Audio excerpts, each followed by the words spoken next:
2 பாவக்காய் தக்காளி வெங்காயத்தை பொடி பொடிசாக கட் பண்ணி வச்சுக்கலாம். நம்ம பாவக்காய் பொரியல் பண்ணதுக்கு எண்ணெய் ஸ்டவ்வில் சட்டி வச்சுக்கிடலாம். கொஞ்சம் எண்ணெய் ஊற்றிக்கலாம்.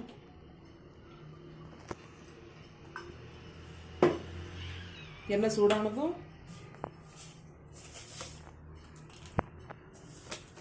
கடுகு போட்டுக்கலாம்.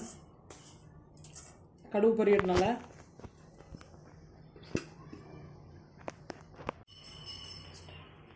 கடுகு பொரிஞ்சிட்டு இன்னும் வெங்காயம் போட்டுக்கலாம். வெங்காயம் நல்லா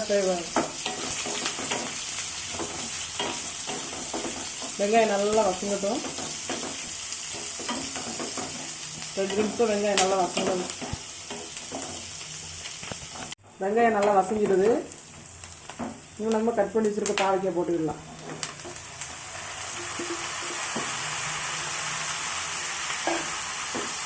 நல்லா மிக்ஸ் பண்ணிக்கோங்க. நல்லா மிக்ஸ் பண்ணி வேலைக்கு கொஞ்சம் நேரம். பாவக்காய் கொஞ்சம் வசங்கிருக்குது. கொஞ்சம் உப்பு போட்டுக்கலாம்.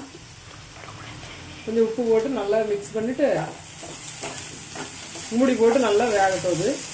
மூடி போட்டு வச்சுருங்க. இப்போ நம்ம பாவக்காய் ஓப்பன் பண்ணி பார்க்கலாம். கொஞ்சம் வசங்கிடுது. நல்லா கட் பண்ணி வச்சுருக்கேன் தக்காளியை போட்டு அதில் மிக்ஸ் பண்ணலாம். இது நல்லா வேகணும். கொஞ்சம் நேரம் மிக்ஸ் பண்ணிவிட்டு கட்டு போட்டு மூடி வச்சு கொஞ்சம் நேரம் வேக விடலாம். நம்ம தட்டை எடுத்து பார்க்கலாம் வந்துருக்குதான்னு.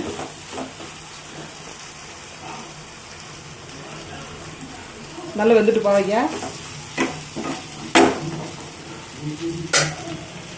1/2 ஸ்பூன் மஞ்சள்தூள்,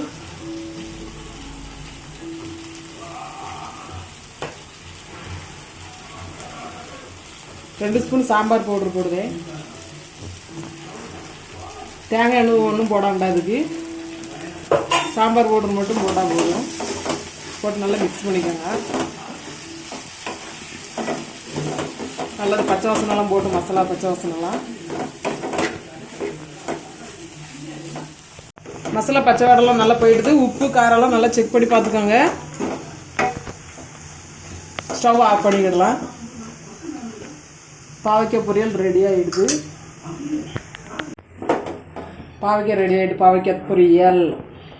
இது சப்பாத்தி கூட வச்சு சாப்பிட்லாம், சோறு கூட வச்சு சாப்பிட்லாம். நீங்கள் நல்லாயிருக்கும்.